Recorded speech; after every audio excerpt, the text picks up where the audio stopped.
Hey, what's up, everybody? Rob Marzullo here, Ram Studio Comics. Welcome back. So today I want to talk to you about getting into comics, breaking into comics. So this has been requested quite a lot of times, and I really kind of was a bit apprehensive about approaching this topic because there's really a lot that goes into it. And honestly, I'm not the traditional Marvel DC comic artist, big wig guy, fancy schmancy pants. So I didn't know if I was really the guy cut out to be fulfilling this question. But the more I thought about it, the more I thought, there's a lot of things that I can bring to the table. So as an independent comic illustrator, I've been able to ascertain and do certain things with my career, and I'll talk to you about that. But I'm going to give you some tips that really helped me, and that I wish I would have known going into it. Maybe I could have got a little further or whatever at this interval of my 40-year life span of time. I'm actually 41, so I like to shave off a year here and there when I can. But okay, so what I want to do is get into it, and I'm going to do some kind of bullet points, and maybe I'll list them in the description. But the first thing I want to start off with, well, first off, I want to just give you a little bit of background. So, like for instance, you probably know if you follow the channel, this is my character Blackstone, and I draw my little comic in between all the other stuff that I have to do as a freelance artist. So I draw for a living. I create content for a living, I should say. I do more of that than anything, but I create art for a living. Now, I don't per se get to draw my comic every day, day in and day out. Now, that is the goal. I'm still working on my goal, and hopefully that will happen. Press forward on it every day. But that being said, I haven't worked for Marvel and DC. I've worked for some pretty big companies over the years. I've even done work for Disney through subsidiary companies. I've done animation for television. I've been nationally published. I've done book covers for pretty big publications. For authors and things like that. So I mean, I've done quite a bit of stuff. But I just want to be honest that I'm not some guy that's say drawing Spider-Man or something like that. I wish and hopefully one day, but I haven't done that. Does that make me less of an artist? Probably not. I wouldn't think so. I mean, maybe in some people's eyes, they want to hear this type of information from, Todd McFarlane or uh, Jeff Bridges. I don't know why I said Jeff Bridges. Jim Lee. Whoever. So maybe you want to hear it from somebody more accredited and somebody that's done the big stuff. But what I'm going to give you with this particular video is more the information from the up and coming guy and the guy that's, worked really hard. And I kind of delved off and did this business thing for, 15 years. So I probably a heck of a lot further in my art career. But it was still art related, and I was still, making the bread, paying the bills and getting by. It was actually a pretty successful small business at times. Other times it was like felt like it was going belly up. But that's business in general, and I'm not going to get into all that. That's one of the things that actually becomes a little bit sticky for artists and a little bit annoying, I think, at times. But it's part of life. If you're going to do art, you're going to have to figure out some business and some marketing and things like that as well to be successful in today's day and age, and any day and age, really. So that being said, things that led to me first getting published and doing my art. So I want to give you the very basics of how I got started. So I always loved to draw, and people always told me I was pretty decent at it. Obviously, you always meet people that are a little better, and then you meet a bunch that you're better at a given thing, and then you realize, oh, I must be pretty good at it because I'm better than most or something. And I wouldn't say I was immediately great at it. It took a lot of work to even get to the level I'm at, and I still see lots of flaws in my work, and that's something else you should actually be happy about. You should want to see those flaws in your work so that you're always continually getting better. And so, anyways, I was told that I was good. I loved doing it was the main thing. That's really the primary focus of being an artist for a living. You got to love it. And I started sharing my work around. The first ways that I did it was to share it at local comic shops. I was looking for like maybe commissions or something, and didn't get much of those in the beginning. I got a few here and there. I actually got people that want me to draw like their tattoos and things like that. And then I started posting my work inside of, excuse me, local comic shop. They were nice enough to kind of allow me to do that, which was just great back then. I remember being so excited about that. It was my first exposure. And, at first nothing came of it. I'd go up there every day. Anybody look at my work? Anybody grab my little handmade business cards, all that stuff. And, oh, no, nothing yet, bud. One guy was kind of interested in blah, blah, blah, and all that. And then one day somebody actually approached me to, and I think this happened first, where one guy actually wanted to start coloring my work. He liked the work. I did really light lines back in the day, and he wanted to start coloring it. And he did these amazing Prismacolor colors. So that was my first collaboration. The reason why I'm mentioning these things, this all kind of goes to the idea of what even works today, really. But so I collaborated with them, and then now my work was up on the wall in color, which is a big step, right? It makes it pop. And I was very light on my line work. I didn't do all this cross hatching and shading at the time. It was very outline based and things like that. So it really helped it to gain more attention. And that's why collaborating with other artists is very important, because you'll get more attention and you'll see your work in a new light, which is very important for growth and all that. So you probably already know all that, but just in case. And so then came that part. Then somebody stumbled upon my work and said, "Hey, I'd like to have you do a book."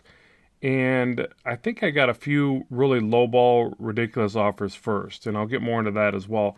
But I got an offer. It was pretty decent back then. It was pretty decent compared to what people get today. I don't know, but it was 70 a page. But I penciled and inked it, which was just crazy. But I did it, and I was happy to do it because it was getting published, and it was just going to be a little independent publication. But I was so excited to see my work in print. That's the first thing that happens with any young artist. You're just so excited to see it printed. It's like the first day I scanned in a piece of my artwork on a computer. I was just like in heaven. I thought, this is like magical. The work that I created is now in the computer on the screen. I can send this to somebody. It was just really eye-opening experience. Start editing, playing with the work and all that. Well, getting printed, it was even bigger. That was just like, whoa, it's real. I'm a pro now. So far from it, really. But I did that. We made these books, and then he gave me all these scripts, and I was just so excited to be working off a script. And I drew everything out, thumbnailed it, refined it, got the work approved, inked it, all that. And so I was finally getting work done. And then by the time we got done with the first two books, and by the way, these are called Aerial and Assault. They were by Time Press. Great guy, Louis Faba, that gave me my break to do this. And the books got done, and the first two, I'll be honest, not on him, on me, they were horrible. The art was horrible. I really don't ever want anybody to see them. But then what happened is, by the end of book two, I got a lot better. I started to figure out things and how to draw things better. There was a huge jump from the beginning of book one to the end of book two, so much so that when he was trying to get it distributed through Diamond Distribution and it finally got accepted, I think they wanted to see more what was in the end of book two or something. I can't remember this. This is some years ago. But we ended up redoing book one and book two, and they looked way, way better. So my main point of this is that you get so much better by doing that you got to just do it, and you got to do books. You can't just sit around and draw pinups all the time. As fun as that is, and just fun, really. It's just always a good time to sit around and draw pinups. But you just don't learn as much. You need to tell a story. You need to learn about sequential storytelling. You learn so much in that process, and you're not going to do it unless you force yourself to just put together a book. Because I'll tell you, it's a real eye-opener as well, that you realize it's a lot harder than you would think to make a full book. It's not, even if your art style is pretty basic and quick and cartoony or whatever you want to call it, it's still a lot of work to put together a full production like that. And that's a lot of times why you see teams of people, excuse me, I don't know why this pops up. So stupid. You see teams of people working together on books to make a better project and to get it out on time and things like that. So that's what happened. And then it got picked up to go national. There was, a few copies sold. They went overseas a little bit, so excited. I thought that was my big break. It was just going to catapult me to success in comics. And, it did okay. It did all right. It didn't make me a bunch of money. It didn't, lead me to next be drawn Spider-Man and X-Men or whatever. But it was printed work. I was so excited. I could do shows now. I was at comic conventions, signing books and selling them, and it was very exciting to do that. which is another big thing. You got to be part of those if you want to get your name out there in a stronger way and make connections in the industry. It's all very important. So that's that part. And then it was like, okay, what do I do next? What do I kept submitting work to places like Marvel, DC. I wasn't good enough, and they have very tight. They have very specific ways they want you to draw, and I wasn't getting any kind of feedback. I think I got one feedback letter from Marvel, and it was like, good stuff, but you need to work on your anatomy. And I don't even know if they told me that. It was just like you weren't ready kind of thing. And I wasn't. Looking back in retrospect, I definitely wasn't. I don't know that I would be today, but I would be a lot closer today than I was then for sure. But yeah, so that happened there, and I kept pressing forward. And I'll tell you, I got a little discouraged with how hard it was to really just start making it in comics. As far as, and when I say making it, I mean that I needed to make money. I needed to get to a level where I could pay the bills with my work and kind of validate what I was doing. And I wasn't doing that. It was making me some money, and I was happy to be doing that. And then you would start to get a lot of these lowball offers, right? So you get these people that say, hey, we're going to really get you some exposure. This book is going to be amazing. It's going to kick butt. It's going to be all over the place, right?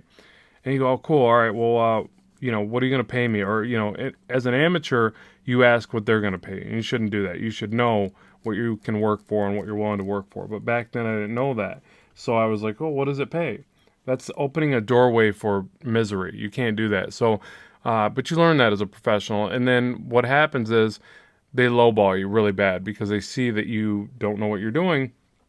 And they give you this really lowball offer, and they want you to work for credits, or they're going to give you like $20 a page to pencil and ink or something just ridiculous, right?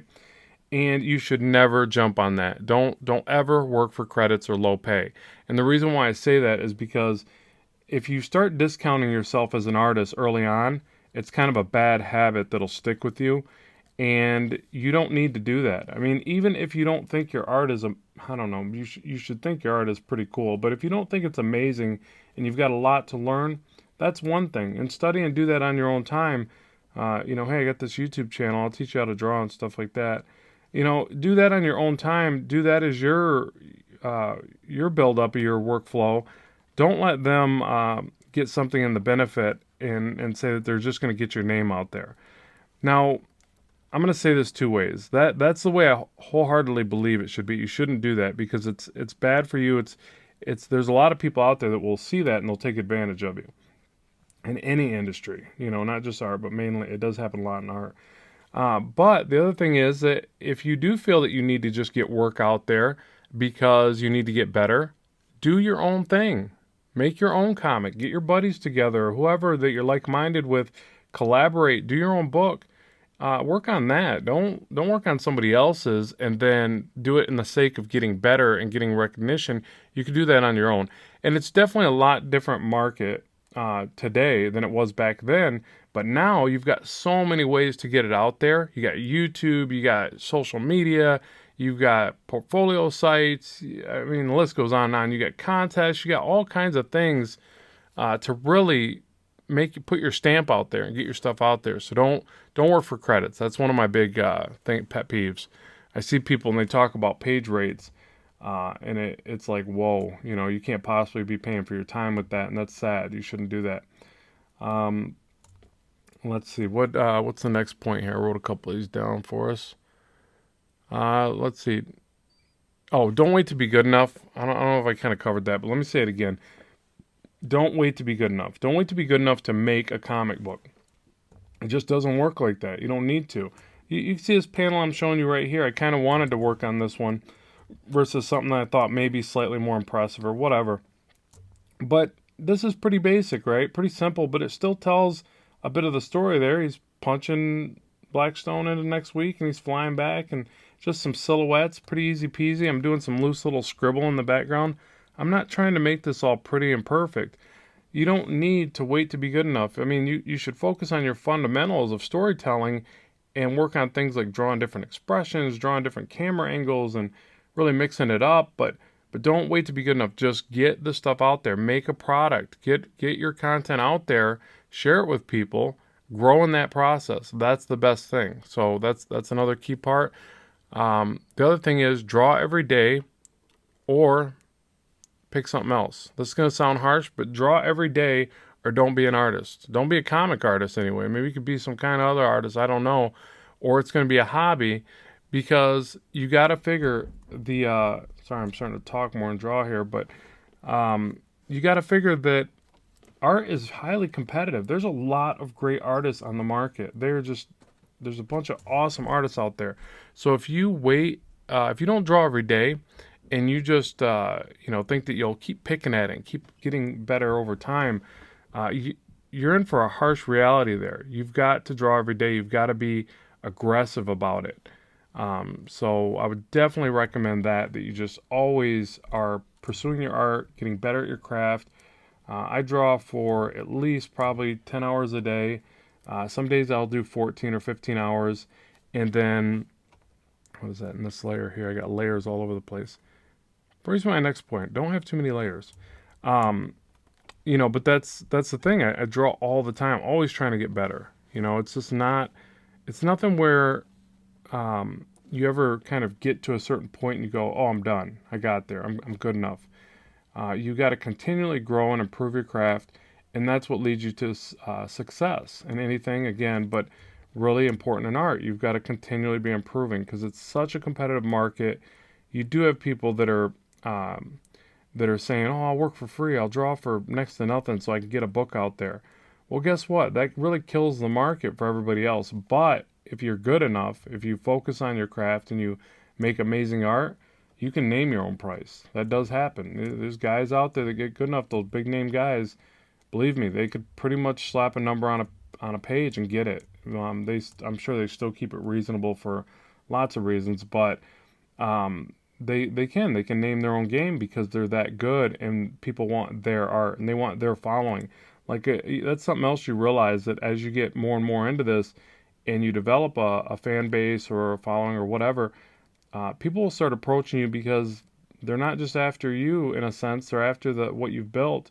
And there's an entire kind of fan base that goes with that, so they can sell product because people like your art. So you got to really get your art to a level where that's going to happen. And I don't even know what I just drew there. I think that's supposed to be another busted up rock, but there's one right there, so I'm zoning out here. So the other thing is, make a comic, get it out there, make one with your buddies, make your own product, and let me talk a little bit about that. So there's certain ways to get it out there, right? So, and let me also say this: by getting the product out there, by getting a comic out there, you're going to attract people, bigger companies to your work, or just independent guys that need a book done, whatever. And they're going to see that and they're going to go, oh, okay, this guy can do a book. I can get a page rate from him.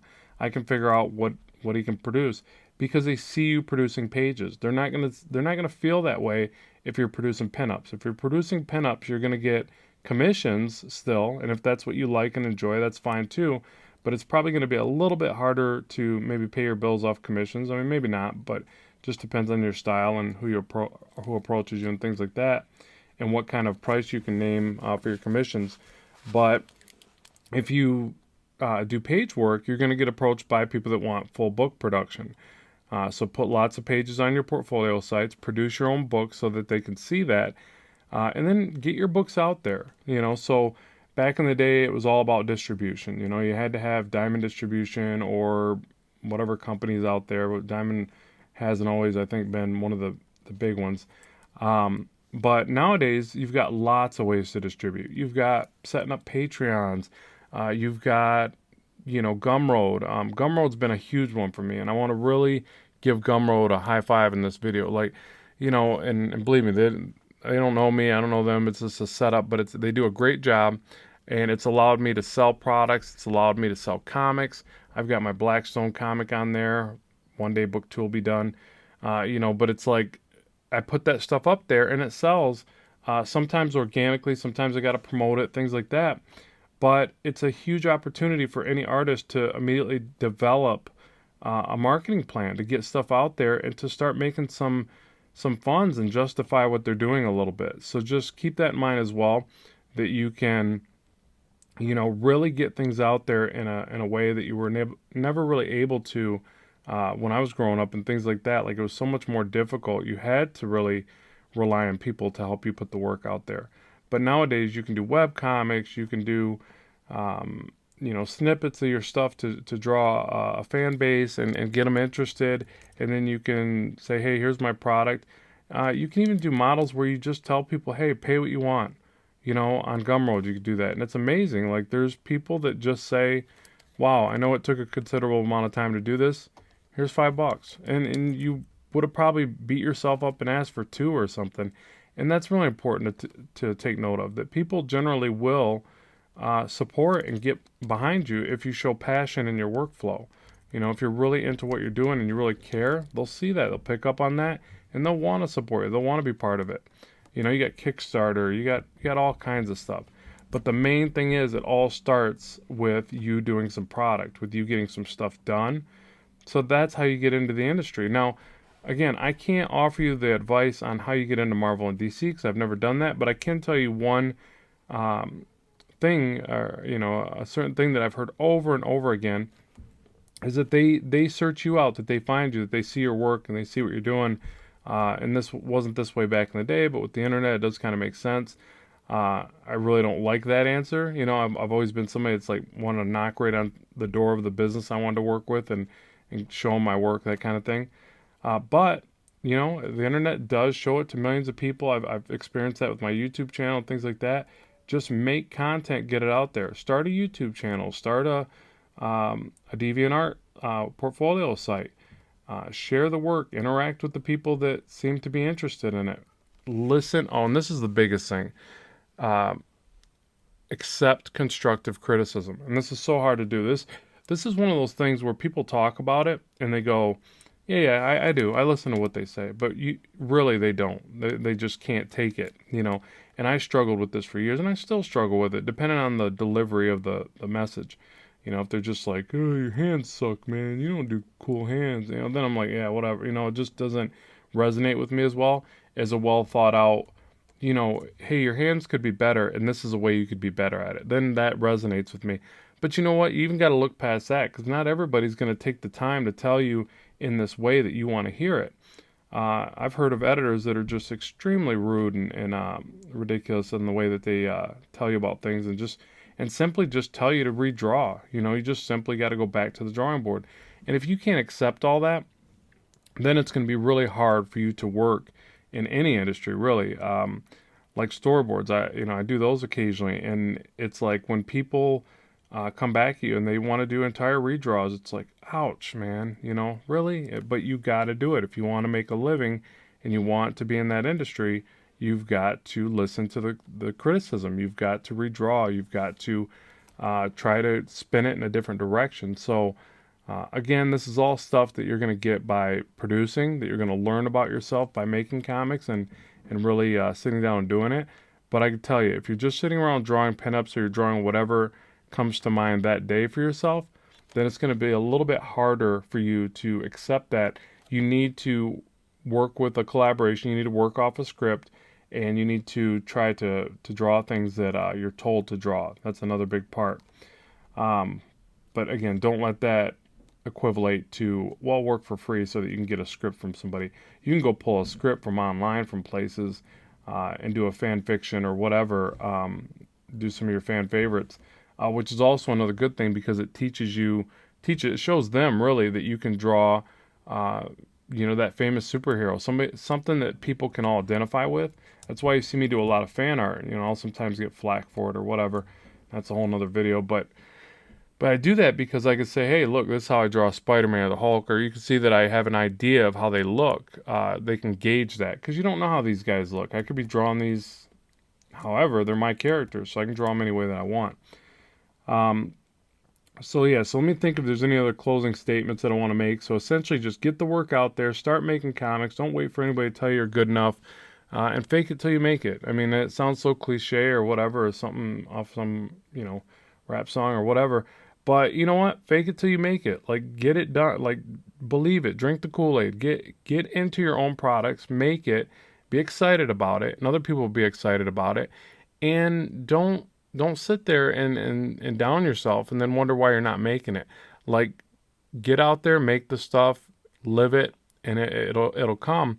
And it may be a little bit longer process than you're expecting. That's how it is with a lot of businesses, with a lot of ventures. But you gotta do it, and you can't like knock yourself because you're not immediately making the big bucks. Just be excited about what you're doing, and with that passion, things will come back from that. That's the best way I can put it. So yeah, so hopefully this video has shed a little bit of light on how you can do that. Let me know if you got any questions in the comments section below. I'd love to hear them, and then we can start some dialogue back and forth and see what other ways we can explore this. And if you're a comic person and you've had some success in that, what's some of the things that you've done? We'd all like to know it so that everybody can grow in this process. So as always, thank you very much for tuning in and listening to me rant about this. Keep drawing, keep having fun, and I will talk to you soon.